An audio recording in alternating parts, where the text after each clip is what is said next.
আজকে আমি অতি সহজ উপায়ে পোলাও রান্না করব রাইস কুকারে। আমি চিনি গুঁড়া চাল নিয়েছি 6 কাপ।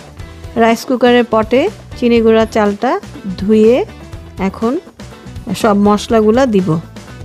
এখানে আছে পেঁয়াজ বাটা কিছুটা 2 টিস্পুন, আর আছে চিনি হাফ টিস্পুন, আর অয়েল আছে 3 টেবিল স্পুন। এরপরে আমি হাফ টিস্পুন আদার গুঁড়া, হাফ টিস্পুন রসুন গুঁড়া, হাফ টিস্পুন ধনিয়ার গুঁড়া দিলাম।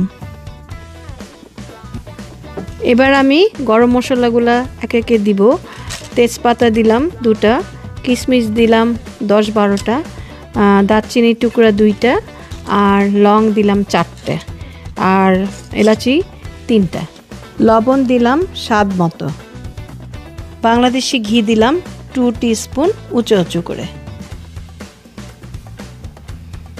ভালো করে এখন নাড়া দিব। নাড়া দিয়ে আমি 3 কোর নর্মাল পানি এটার মধ্যে দিব।